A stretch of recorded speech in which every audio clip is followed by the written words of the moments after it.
Allez, c'est parti. On est au parking du Puy des Gouttes. Moins connu de celui de Pariou, mais on est un peu plus tranquille. Puis au moins il y a de l'ombre. Et on va aller en direction du Puy Chopine. Ensuite on ira à Louchadière. On fera aussi le puits des Jumes de la Coquille. Et s'il me reste un peu de temps, le Puy des Goules et le Grand Sarcouy. Allez, c'est parti. Voilà donc le Puy des Gouttes. Alors c'est un volcan qui a été explosé en fait. À l'origine le volcan il devait être comme ça. Voilà. Et en dessous il y a une autre éruption, celle du Puy Chopine. Et comme il y avait un volcan au-dessus, le Puy Chopine a dû faire monter en pression, il a fait exploser la montagne. Et à l'intérieur du Puy des Gouttes, il y a donc le Puy Chopine, un autre volcan. C'est un volcan qui a détruit un autre volcan en fait. Voilà, maintenant on va bifurquer. Alors, le panneau on ne voit pas bien, hein. Il est caché. Direction le Puy des Gouttes. Ah bah c'est ouvert tiens.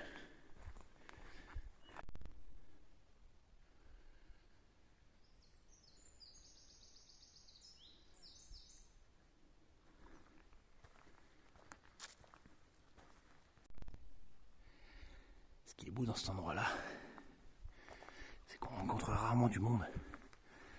Contrairement à hier, on a été au Puy Pariou, au Puy Dôme, donc là forcément, il y a beaucoup de gens. Et le Puy des Gouttes et le Puy Chopine, c'est des endroits assez discrets. Donc en général, on est plutôt tranquille. Et puis cette étrée, elle est magnifique. Ah, ça a l'air de rien, mais ça grimpe quand même. C'est bien, ça fait les mollets. Bon, après, ça grimpe fort, mais ça grimpe pas longtemps. Ouais, on voit la lumière, on se rapproche du sommet. Ah, ça pique un peu quand même. Hein. Ah, ça monte pendant un quart d'heure, mais c'est pas long. Mais c'est pas un sentier qui serpente, quoi. Il y a la montagne en face. Le sentier, il fait un tout droit et tu grimpes. Et tu te démerdes. Ah, ça fait les mollets. Ça va une belle vue.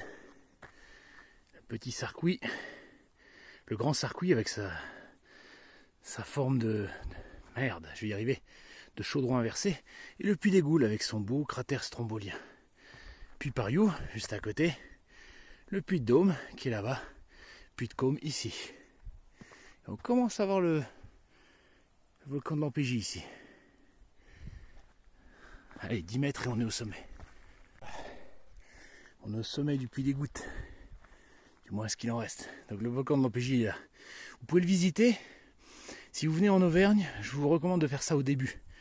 Parce que vous apprenez plein de choses. Et du coup, après, en randonnée, vous comprenez ce que vous voyez. C'est un ancien volcan qui a été creusé en carrière. Et au fur et à mesure qu'il creuse, on voit les différentes couches de lave, de cendres, de différentes couleurs. Et du coup, on peut voir chaque éruption dans le temps. C'est vraiment très bien fait. Vulcania est juste derrière. On voit le petit dôme doré là. Bon, on le verra mieux tout à l'heure quand je me rapprocherai. Et donc là... Voyez cet effondrement là, le volcan il a éclaté. Tous les débris sont retombés, après les cendres du Puy Chopine se sont déposées. Donc ça c'est un volcan qui a été éclaté par un autre volcan. Et on va en faire le tour et après on va plonger par le chemin. Et on va aller jusqu'au Puy Chopine mais on ne le voit pas, il est derrière. Voilà, 1134, je ne me rappelais plus combien il faisait. Donc ça fait 130 mètres de dénivelé à peu près, puisqu'on est à 1000 mètres dans la vallée. Sur le plateau, ce que je raconte. Regarde le Puy de Côme. Alors je sais pas si on voit bien sur la vidéo, mais on a l'impression qu'il y a comme des lignes, regardez bien. On les voit à peine parce qu'elles ont disparu avec le temps. Et ça c'est dû qu'autrefois, il y avait plusieurs propriétaires. Et depuis le sommet, ils traçaient des lignes, comme ça, et chacun avait sa petite parcelle. Et ces lignes-là, on les voit encore légèrement aujourd'hui. Alors elles vont disparaître avec le temps. Aujourd'hui, c'est un seul propriétaire qui possède tout le Puy de Côme et qui en interdit l'accès aussi d'ailleurs. Et on arrive à voir ces petites lignes, vestiges du passé. Cette espèce de petit fossé, c'est un vestige d'une fissure en fait. Quand le volcan s'était fissuré suite à l'éruption. Parce que vous voyez, il n'y a pas de ruisseau, il n'y a rien. Alors après, j'ai pas vu la confirmation sur internet. C'est ce qu'on m'a dit. Mais c'est vrai que c'est plausible. Ah, on voit la lune en haut. Alors ces arbres-là, je sais pas comment ça s'appelle. Ma mère, elle appelait ça des queues de chat. Alors là maintenant, vous voyez, les graines sont déjà prêtes. Il reste encore quelques fleurs jaunes là, vous voyez. Mais au printemps, C'est rempli de fleurs jaunes et c'est vraiment magnifique. Ça fait du jaune partout. Je regarderai comment s'appelle cet arbre, j'ai oublié. Lui, il l'empêche, je sais pas si on voit sur les vidéos, on voit le petit train là. Et on voit des touristes. Et là vous voyez toutes les couches géologiques à l'intérieur. Ces visites guidées, c'est vraiment très instructif. Et maintenant on va voir, vous voyez la pointe là, c'est lui le puits Chopin, le destructeur, celui qui a détruit le volcan sur lequel on est. Éruption très très puissante, hein. Il y a 10 000 ans, si je ne me trompe pas. Et il a une caractéristique, vous verrez tout à l'heure, c'est que sa lave est blanche. Parce qu'il n'y a pas de fer du tout dans la lave. Voilà. Et là-bas, c'est le Louchadière, le puits de Louchadière qui est loin, on ne le voit pas encore. Allez, c'est vers lui qu'on va aller, on va rentrer dans la vallée, on va aller lui rendre visite à ce destructeur. Allez, on quitte le bord du cratère et on va plonger dans la gueule du monstre.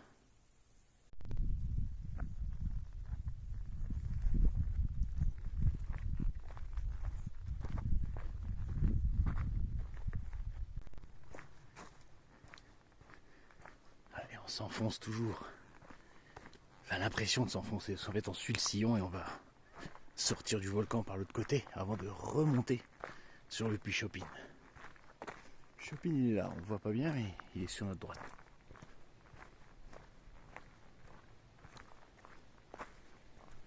Toujours. Et on est coincé entre les deux volcans. Là. Les vestiges du puits des Gouttes à gauche et le puits Chopin à droite. Voilà, on est entre les deux mâchoires. Voilà, on est au bout. Alors maintenant, il faut prendre direction puits de la Coquille. Alors, parce que là, vous voyez, c'est marqué puits Chopin. Mais on n'est pas au puits Chopin, on est au pied du puits Chopin. Pour aller au sommet, il faut aller chercher le chemin qui est là-bas, mais il n'est pas balisé. Donc là, à partir de là, voilà, vous voyez puits Chopin ici, et vous suivez puits de Coquille. Ou puits de la Coquille, je ne sais jamais comment on dit. Alors, quand vous voyez ça, vous continuez tout droit. Vous n'allez pas par là. Là, il y a le sentier de l'andésite. C'est celui qu'on prendra après pour aller au sentier au puits de la Coquille et de Jume. Mais nous, pour l'instant, on continue tout droit. On arrive au carrefour suivant. Et donc nous, on va prendre à droite. C'est par là le puits Chopin. Voilà. C'est parti. Donc là, ça va monter tout le temps. Le puits Chopin, il a la forme d'une tête de Chopin, comme un chapeau de lutin. Et donc le chemin, il va tourner autour, comme un tire-bouchon, jusqu'à ce qu'on arrive en haut. Alors au début, le chemin est comme ça, bien dégagé. Et ensuite, il va être de plus en plus petit, et à la fin, on ne le voit même plus. Vous voyez, ça, c'est la lave du puits Chopin. Toute blanche. Alors, je crois que c'est de la trachyte. Hein. On va vérifier. Alors sur le sentier, par contre, les roches noires, là, c'est du remblai hein, qui a été amené de l'extérieur. C'est pas les roches d'origine. Sur celle-là, on voit comme des petits cristaux de quartz, mais on voit peut-être pas bien à la caméra. Moi, je le vois avec mes yeux, mais... Ah si, vous voyez, des petits trucs brillants, comme du quartz. Et c'est léger comme pierre. Hein.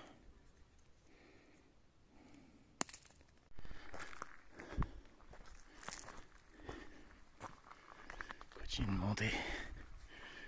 On a découvert, on en est sorti de la forêt, on va replonger dedans.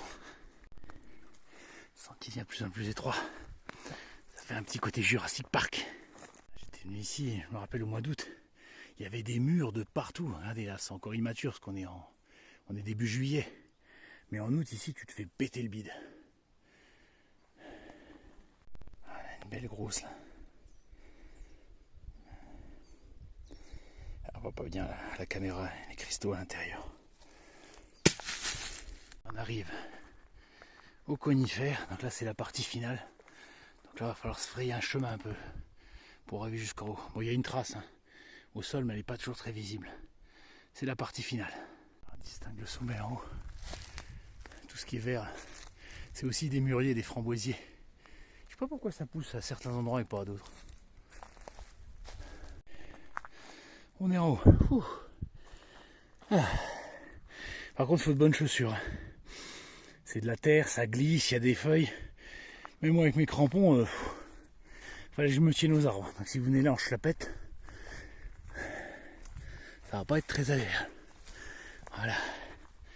Et on voit le sommet, ça y est. Je suis revenu 10 ans après. Pareil, des framboises, des mûres. À la base, c'est de l'épilobe. Vous voyez, en mauve. On fait du miel d'épilobe, très recherché d'ailleurs. Ça ressemble un peu du miel de printemps, il paraît, mais j'en ai jamais pris. Ah ben il y en a là.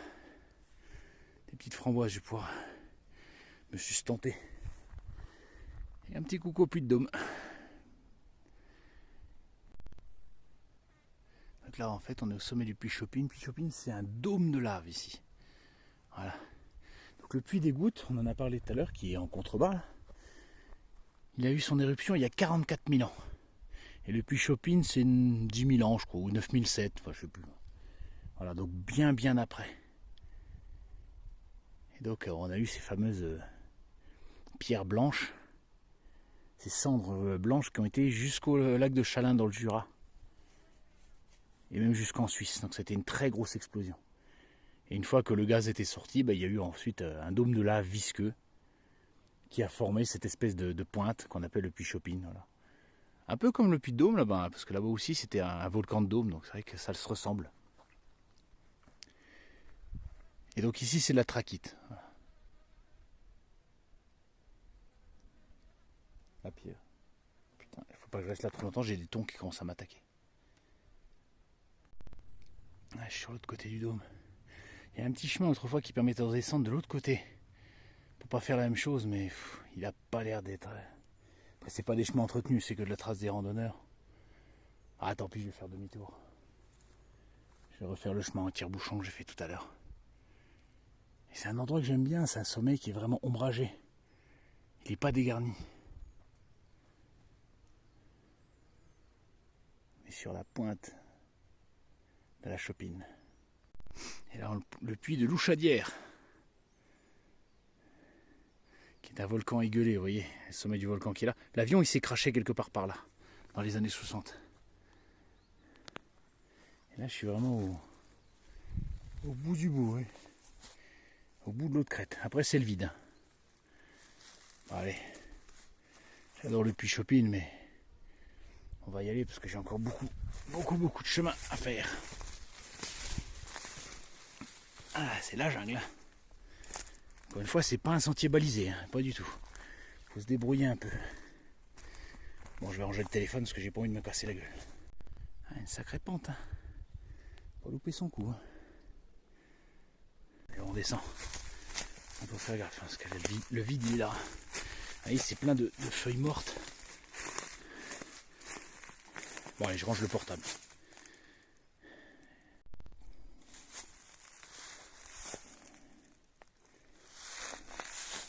Faut pas déraper. J'ai retrouvé le chemin, putain quel bourricot. Je suis passé par là-dedans, putain quelle horreur. Il y a une espèce de chemin qui fait croire qu'on fait une boucle, mais il a disparu avec le temps, donc au début il y a une petite trace, puis après il n'y a plus rien. J'étais en bas, là, je trouvais plus mon chemin et tout. Ah, c'est bon. Donc si vous venez ici, voilà, vous reconnaissez, c'est le chemin du début, avec les conifères. Jusqu'en haut, et vous reprenez le chemin, même chemin. Ne suivez pas les pseudo-traces que j'ai essayé de suivre parce qu'elles vont nulle part maintenant. Ah putain. Allez, direction Puy de Côme, Puy de Joum maintenant. On va laisser le Puy Chopine tranquille. Je voulais dire Puy de la Coquille et Puy de Jume. Pourquoi j'ai dit Côme? Des fois je fais des lapsus comme ça, je sais pas pourquoi. Déjà dans mes vidéos d'hier, j'ai parlé du Puy de la Vache ou du Puy des Gouttes, je sais pas pourquoi. Des fois j'ai des bugs cérébraux comme ça. Ça doit être le soleil qui me tape un peu trop fort sur la casquette. Et voilà, on dit au revoir au Puy Chopine et on va rebrousser chemin là où on était venu et suivre le sentier de l'andésite. On va donc laisser la trachyte du Puy Chopine et les basaltes et les trachybasaltes du Puy des Gouttes pour aller vers un autre type de roche volcanique. On était là tout à l'heure, on a été là-bas pour le Puy Chopine. Là c'est de là où on vient, le Puy des Gouttes, et maintenant c'est là où on va. Voilà. Suivez le panneau sentier de l'andésite. Alors là vous pouvez aller à droite ou à gauche. Hein. À droite on va monter au sommet d'un volcan mais qui est tout petit. Je ne me rappelle même plus comment il s'appelle. Et alors que là c'est pour le contourner. Donc si vous voulez faire une grimpette, passez par là. Si vous voulez pas, vous passez par là. Voilà. Comme vous voulez. Donc Le volcan qu'on est en train de grimper, c'est le puy de Clermont. Bon, rien d'exceptionnel, hein, c'est juste voilà. Par contre, si vous aimez les sapins, c'est un beau volcan parce qu'il est couvert de sapins quasiment tout le temps. Voilà. Bon, c'est une toute petite montée. Hein. On peut aller soit tout droit, soit suivre le sentier. On peut faire les deux. Allez, maintenant, puy de la Coquille. Étape suivante. Au début, c'était les sapins. Maintenant, c'est les hêtraies. Et à la fin, on verra l'andésite. Et voilà, la fameuse andésite. Donc ça peut être de couleur gris clair à noir. Voilà. Alors ça peut être rouge parfois aussi. Hein, s'il y a du cuivre à l'intérieur. Ou... Et c'est parti pour le final. Ah, ça y est. Ah putain, je ne voyais pas le bout. Pourtant, c'est pas des ascensions très difficiles, mais... Punaise.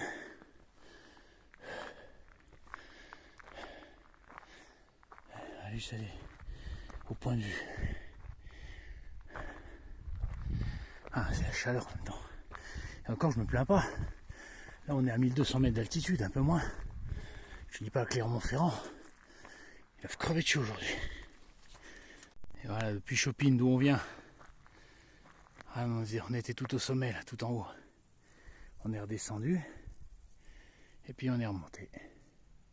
Alors avant, on pouvait faire le tour du volcan par ici, je me rappelle. Je l'avais fait, mais c'était il y a 20 ans. Maintenant, vous voyez, c'est interdit. Donc la nature a repris ses droits. Alors, après, c'est pas plus mal. Hein. Parce que les volcans sont vraiment très très fragiles, très sensibles à l'érosion. Surtout les cônes stromboliens comme celui-là. Donc, il vaut mieux se priver un petit peu et laisser la nature tranquille. Là, le cratère, il est sur notre gauche, là, ici. On le voit pas pour l'instant, on aura une meilleure vue tout à l'heure. C'est un cratère assez boisé, le puy de la Coquille. On marche sur les bords du cône. Et voilà, 1152 mètres, on est en haut. Vous voyez le bord du cratère, il fait ça. Et là, on est dessus. Après, c'est très boisé, donc même en montant le portable, on n'aura pas une super vue de l'intérieur. Mais on voit qu'on distingue quand même le cratère. Un petit puy Chopin là-haut, timide. Et là, le puy de Louchadière. Allez, on va replonger sous les arbres, parce que ça cogne. Dès qu'on sort de la forêt... Ah bah tiens, il est là. Voilà. Et maintenant, on va au puy de Jumès.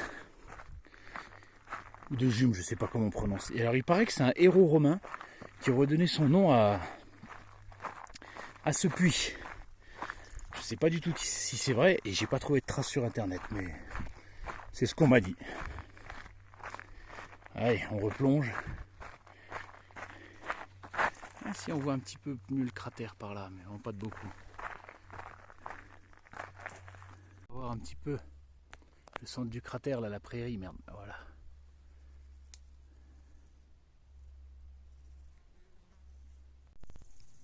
Et là, on a le puy de la Coquille, visible depuis le puy de Jumès. Alors là, on n'arrive pas bien à voir le cratère, en fait, le cratère, il est là.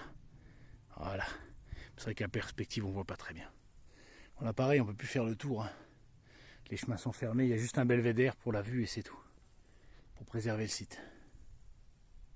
On est au bord du cratère du puy de Jume. Ou Jumès, je sais jamais comment on dit. Je pense que c'est Jumès en latin. Allez, on continue. Voilà, on est au sommet du puy de Jumès. 1163 mètres, si je ne me trompe pas.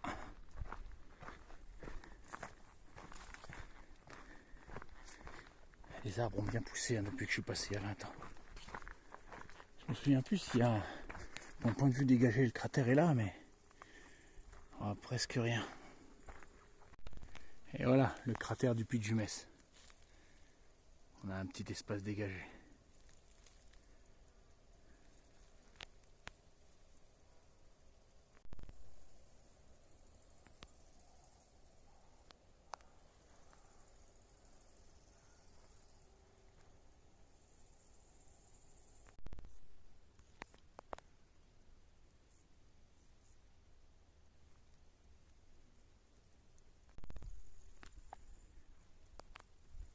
Petite anecdote, sur le puy de Jumès et de la Coquille, on n'a aucune idée de la date de leur dernière éruption. On sait que c'est des volcans rouges, comme vous voyez, on voit la pierre au sol. On ne sait pas du tout de quand date leur dernière éruption. Aucune idée. Après, les cendres du puits Chopin ont recouvert un petit peu les volcans. Et d'autres éruptions par la suite. Ce qui fait qu'on n'arrive pas à les dater pour l'instant. Ils ont plus de 10 000 ans, c'est sûr. Parce que le puits Chopin, c'est 10 000 ans et on a les cendres par-dessus. Donc forcément, c'est plus de 10 000 ans, mais on n'a aucune date exacte. Oh, une libellule. Ouais, elle était énorme celle-là. Donc mystère. Et autre chose, le puits de Jumès et de la Coquille, bah pareil, on ne sait pas lequel des deux est entré en éruption en premier. Parce que ce sont des volcans, on les appelle les volcans jumeaux. Oh, c'est des belles bombes volcaniques, ça. Magnifique. On ne sait pas est-ce qu'ils sont entrés en éruption en même temps. Est-ce que c'est le puits de Jumès d'abord et la Coquille après? Et de combien les éruptions sont séparées, on n'en sait absolument rien. Il y a peut-être 5000 ans d'écart entre les deux volcans. Ou peut-être que c'est la même, on n'a aucune idée là-dessus.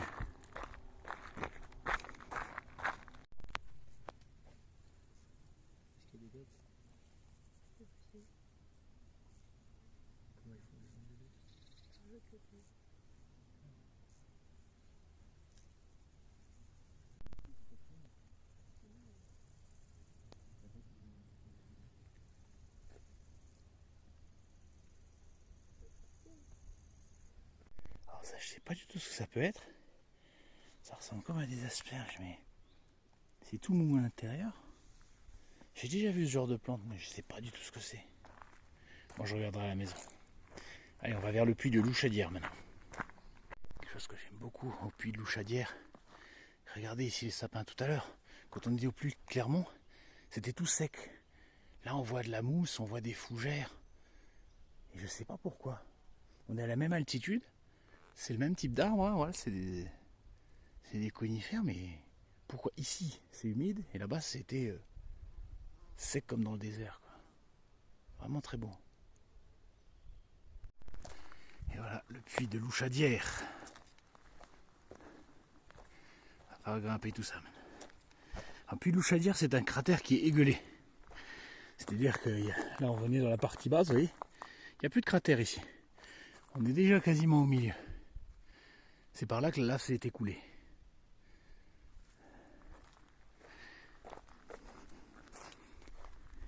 Les plus beaux exemples de cratères égueulés, c'est le puits de la Solace et le puits de la Vache. Mais je vous en parlerai plus tard dans une autre vidéo. Une chose à la fois.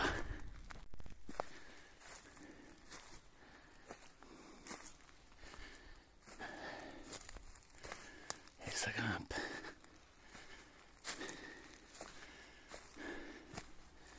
Allez, toujours tout droit. Regardez le premier cratère. C'est par là que la lave elle a coulé. Et que le cratère s'est ouvert. Le sommet il est juste en face, mais on ne peut pas le voir à travers les arbres. On va longer côté est.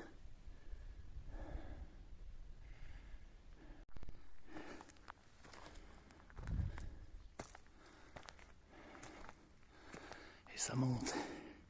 Et ça monte toujours plus longtemps. Ah, le sommet doit pas être loin. Allez, courage. Et ah, ça n'en finit pas. Ah, je me souvenais dans mes souvenirs qu'elle piquait un peu celle-là. Mais ah. Pourtant, il n'y a pas tant d'altitude que ça. Hein. Alors 200 mètres de dénivelé par rapport au plateau environnant. Le problème c'est que ça monte d'un coup raide, quoi. Il n'y a pas les petits serpentins avec le chemin qui fait des S pour préserver les randonneurs. Non, non. Là c'est tout droit. Tu montes, t'en chies et tu fais avec. Je vais bien dormir ce soir. Ah. La borne. On est au sommet.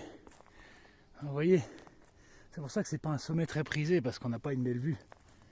Il y a les arbres partout. En bas le bruit, on entend c'est une carrière. Mais c'est quand même beau parce que dans une journée comme aujourd'hui, si vous voulez vous faire une petite rando à l'abri du soleil, quand ça cartonne, bah ici c'est top parce que c'est ombragé tout le temps. Là on a un petit belvédère, je pense, si je me souviens. Ouais, c'est ça. C'est le seul endroit où on peut avoir une petite vue. On va en profiter.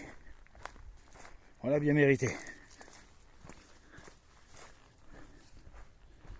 Voilà.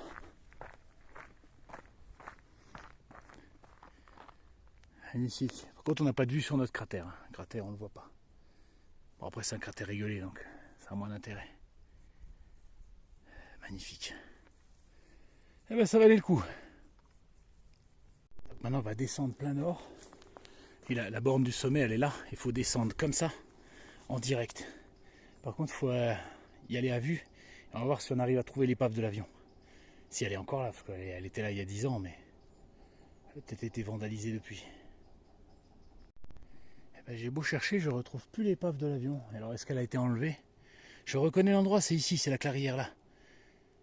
Quand l'avion s'est craché, il a arraché les arbres, donc ça a mis du temps à pousser. Et je sais que c'est là. Et il n'y a plus rien. Mais je sais qu'il y avait pas mal de bouts qui avaient été enlevés déjà. Bon ben, j'essaierai de piocher sur mon Facebook. C'est des photos qui datent d'il y a 20 ans, mais je les avais prises à l'époque et j'essaierai de faire un petit short. Et je vous montrerai. Et voilà, on va dire au revoir au puits de Louchadière. Petite décession sur la fin, j'ai pas trouvé l'épave de mon avion, elle a dû être enlevée. C'est pas grave. Voilà. Donc pour la petite histoire, c'était dans les années 60 ou 70, je sais plus. Il y a un avion qui pendant le brouillard n'a pas vu la montagne et s'est craché dessus, quoi. Il y a une seule personne qui est morte. C'est un petit avion de tourisme, je crois que c'était à Lancaster, mais je suis pas sûr. Et puis voilà, il restait les débris, ils sont restés là plus de 50 ans.